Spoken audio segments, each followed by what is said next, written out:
I will be the first to admit that I am one of the most skeptical people I know.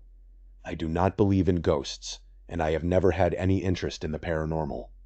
Whenever people start sharing stories about haunted houses, spirits, or unexplainable events, I am usually the first person in the room to roll my eyes. I am quick to dismiss stories that seem fake, or at the very least, highly fabricated. That is why I am completely at a loss for words at what happened to me just a couple of weeks ago.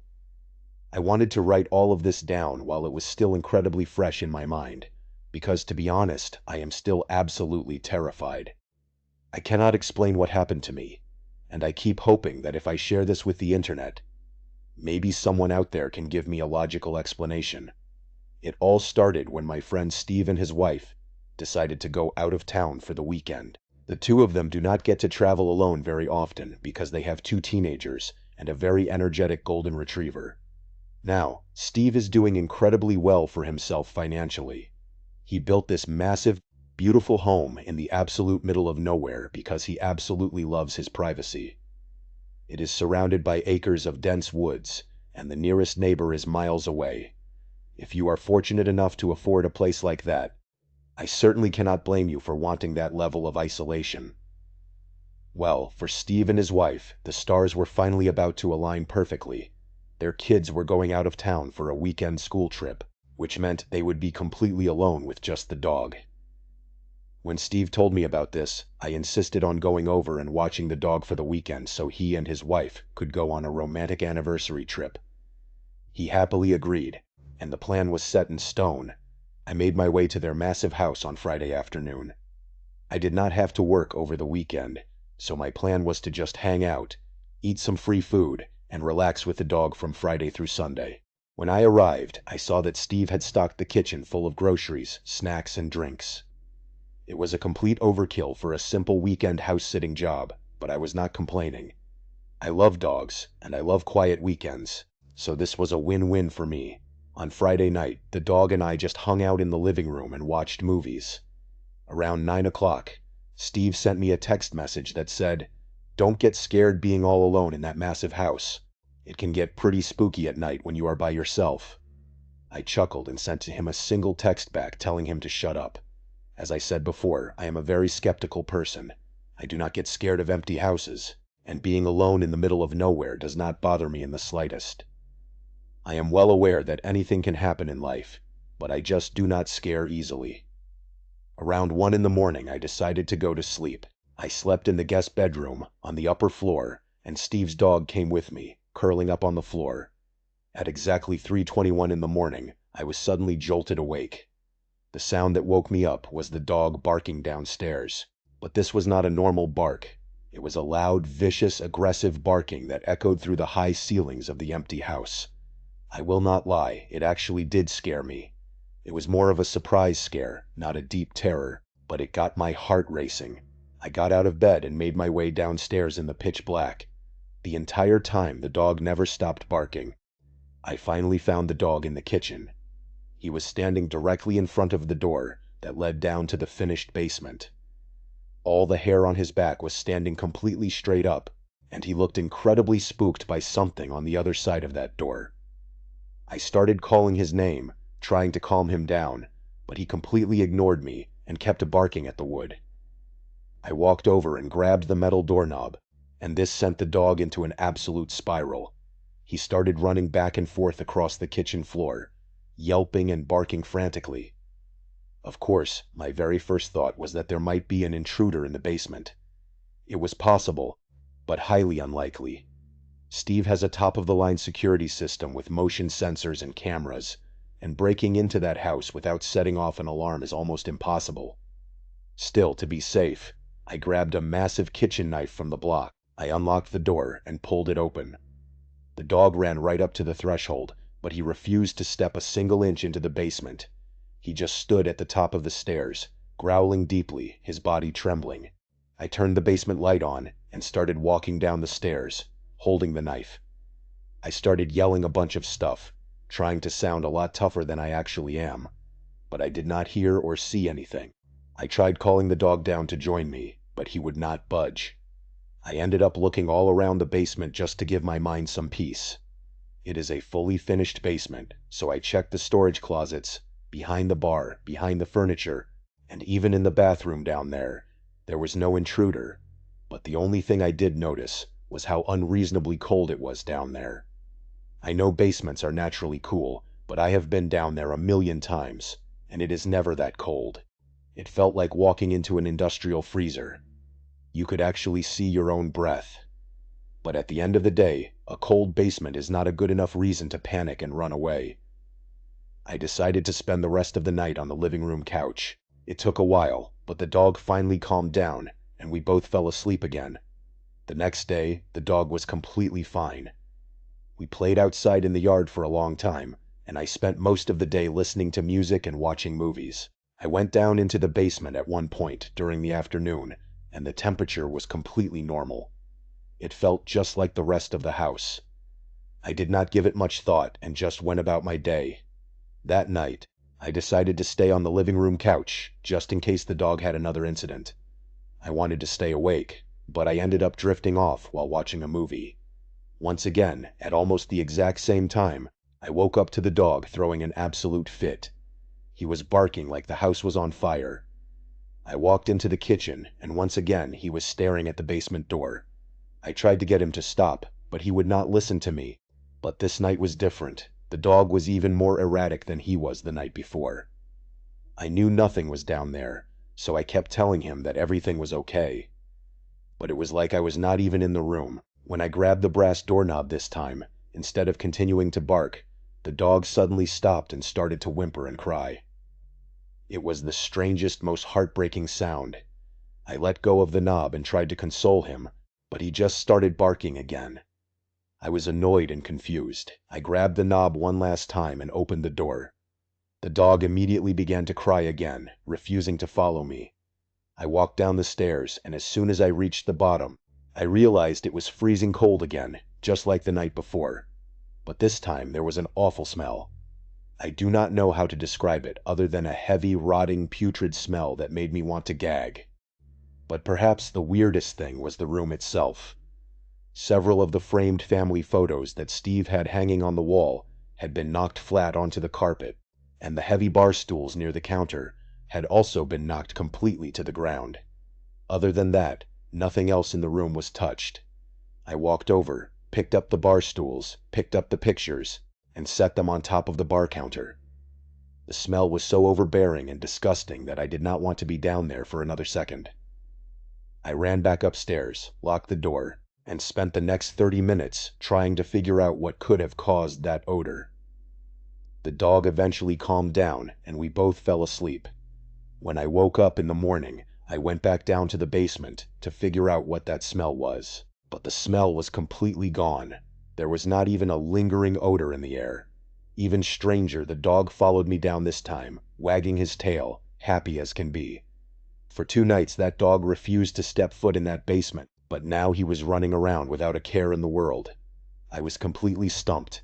Steve and his wife got home around 1 o'clock on Monday morning. The dog was jumping for joy, and while his wife took the dog outside, I stood in the kitchen and started catching up with Steve. He asked how everything went, and I told him that for the most part, everything was great. He gave me a confused look when I said for the most part, so I explained the entire weekend to him in detail. I fully expected him to laugh and assume I was playing a joke on him, but he did not laugh. He did not even smile. He just stood there staring at me.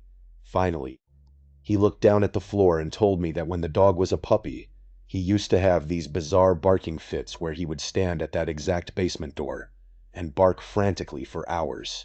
He had not done it in years, so Steve had completely forgotten about it. They never found a reason for it, and then one day the dog just stopped doing it. I could tell Steve was incredibly freaked out, honestly a lot more than I was. We talked about it for a bit, but I kept telling him not to worry and that it was probably nothing. But it has been 2 weeks, and I cannot stop thinking about it. Steve told me that since they have been home, the dog has been completely normal with no basement door episodes. I have tried looking into it, but I cannot find anything that logically explains what happened. What was the freezing cold? What was the smell? How did the furniture get knocked over? I am losing sleep over this. and I do not even live in that house. While that mystery remains unsolved, our second story takes us to a beautiful apartment complex, where a young woman was about to experience a different kind of terror, one that walked on 2 feet and knocked on her door in the dead of night. This story happened a few years ago. The narrator had just broken up with her boyfriend and decided to move into a cute, modern apartment complex. The complex itself was beautiful, quiet, and very elegant. She quickly made friends with her neighbors and several of the other tenants in the building. It felt like a very safe, tight-knit, and friendly community. Her apartment was located on the ground floor, and her bedroom windows faced a lovely, landscaped central courtyard.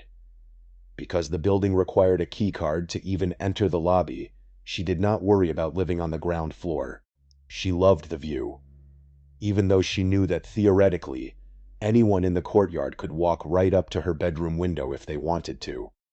A few months into her lease, she was getting ready for bed late one night, when she thought she heard the sound of running coming from the hallway outside her door.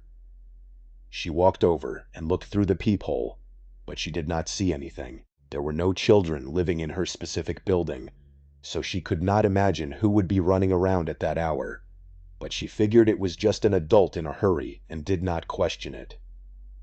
Over the next few nights, she heard the exact same running sound again. She did not get up to look because it just did not seem important to her at the time. But then, the courtyard incident started. One night, she woke up to what sounded like muffled giggling coming from right outside her bedroom window. It was definitely strange, but she figured it was just some neighborhood kids acting stupid and hanging out too close to her glass. She tapped loudly on the window pane and made a sharp shushing noise. The giggling stopped for a split second, and then a faint rhythmic tapping sound could be heard on the other side of the glass. It freaked her out, but she refused to let some kids get the satisfaction of scaring her. She composed herself, grabbed the edge of the curtain, and whipped it open. There was absolutely no one there. She looked out into the quiet, empty courtyard, but saw nothing. She had no idea how anyone could have run away that quickly. She closed the curtain, shrugged it off, and went back to sleep. The weird giggling outside her window continued for the next few nights. She decided to just ignore it. She had young nieces and nephews, and she knew that when you ignore their silly pranks, they eventually get bored and stop. That was her plan. Unless they gave her a real reason to report them, she did not want to bother the apartment manager with this. 2 days later, while she was at work, she received an email from the complex manager. The email was very short and direct. The manager asked if she could stop by the main office as soon as she got home from work, claiming it was urgent. The narrator spent the entire day stressed out, worrying that her rent check had bounced, or that she was in trouble for something. When she arrived at the office, the manager asked her to come inside and requested that she lock the door behind her. The manager began speaking in a quiet, hushed whisper. A security guard from the complex came in and sat down next to her. The manager explained that while the security guard was monitoring the footage from the previous night, he came across something highly disturbing. She turned her computer screen and showed the narrator the security camera footage of the hallway directly outside her apartment door. At around 2 o'clock in the morning, 2 small, hooded figures walked down the hallway and stopped right in front of her door. They looked to be the size of children, maybe 10 or 12 years old. They stood completely still in the grainy footage. The terrifying part was when the manager fast-forwarded the video. The 2 figures did not move a single inch. For 10 entire minutes, they just stood there, pressed up against her apartment door, staring at the wood. Before they finally turned to leave, one of the small figures reached out, grabbed the doorknob, and tried to open the door, violently shaking it a few times. When it did not open, they turned and skipped away, out of the camera's view. The narrator was completely freaked out. Whoever these kids were, they were targeting her. She told the manager and the guard about the giggling and tapping at her window. But when they looked back at the courtyard footage, they found absolutely nothing. They called the police and gave a statement, but the officers said there was not much they could do since no entry was made. The security guard tried to track where the kids went after they skipped away, but it was like they vanished. They could not be found on any other camera in the entire complex. The next night, the narrator decided to stay awake to catch them. But the night was completely silent. There were no giggles and no sounds from the hallway. About a week later, around 1:30 in the morning, she heard a sound in the hall. She muted her television and listened closely. She heard the distinct sound of her front doorknob rattling. She ran over to the door and yelled for them to get away. She heard a child laugh on the other side of the wood. Then, a soft, whispering child's voice said, "Mom, we are home. Just open the door and let us in." The narrator froze. She looked through the peephole and saw the two small hooded figures standing there with their heads bowed down. The voice whispered again, "Please let us in. We are home now, please." The voice sounded incredibly desperate. The narrator yelled back that their mother did not live here anymore and that she was calling the police. Both kids immediately started to giggle. Then, the doorknob started to shake violently again. One of the kids began throwing their body against the door, slamming into it, but the lock held. The narrator stood there, holding her breath. Suddenly, the noise stopped. She looked through the peephole again, and the hallway was completely empty. She called the police, but when they arrived, they found no trace of the kids. They assumed it was just local kids playing a prank. A few days later, she ran into the apartment manager in the parking lot. The manager pulled her aside and asked if she had experienced anything else. The narrator said no, and said she assumed it was just a prank. The manager made a strange, worried face and said she was not so sure. She revealed that the woman who lived in the apartment before the narrator was highly unusual. While she could not share details for privacy reasons, she said she was fairly confident that something absolutely horrible had happened to that woman's young children. The manager refused to say anything else, stating she did not want to get in trouble, but she told the narrator to keep her doors locked. She walked away, whispering that this was not a prank. The narrator never saw the kids again, but she eventually moved out. Something that dawned on her long after she left was that the apartment building required a key card to enter. There were no children living in her building. So how did they get inside? And where did they go? While that chilling question remains unanswered, our final story takes us to a quiet suburban neighborhood where a simple, friendly gesture turned into a waking nightmare that almost cost a young man his life. This story happened about 10 years ago, and it is without a doubt the most terrifying thing that has ever happened to me. I actually stopped telling people this story for a long time, because they would accuse me of lying or making it up. But my wife recently convinced me to share it, hoping someone out there might have gone through something similar. Back then, I worked a dead-end retail job just to make ends meet. The mundane, exhausting grind of retail was slowly draining the life out of me. One afternoon, as I was leaving work and walking to my car, I noticed something bright and pink stuck to my driver's side door handle. It was a neon pink sticky note with a friendly message written on it. It said, "You are special, and I hope you have an amazing day." It also had a yellow smiley face sticker attached to it. I thought it was really sweet, and it actually made me smile. I did not give it another thought at the time, but over the next few days, every time I left work, there would be a new note stuck to the exact same spot. I know some people might think this is creepy, but at that point in my life, I was not getting much attention, and it felt nice to be noticed. After 3 or 4 friendly notes, I decided to play along. When I parked for work one morning, I grabbed my own sticky notes and left a message on my car door. I kept it friendly but slightly flirtatious. When I left work that afternoon, I was happy to find a response. The flirtation worked, and the mystery writer started flirting right back. I did not know if this was a joke or if they were serious, but I kept the game going for a few days. On the day before my scheduled day off, I left a note that said, "Don't miss me too much on my day off." When I left work that evening, the reply note simply had a sad face drawn on it. I figured the game would pause for a day and pick back up when I returned to work, but I was completely wrong. The next morning, I woke up and did some chores around the house. Around late morning, I went outside to get the mail, and as I walked down my driveway, I saw something bright pink stuck to my car door handle. I froze. I slowly walked over to the car, The note read, "You look cute when you are sleeping." A wave of pure terror washed over me. I lived miles away from my job. I had never told anyone at work where I lived. I tried to rationalize it. I figured it had to be a coworker who had looked up my address in the employee database and was playing a creepy prank on me.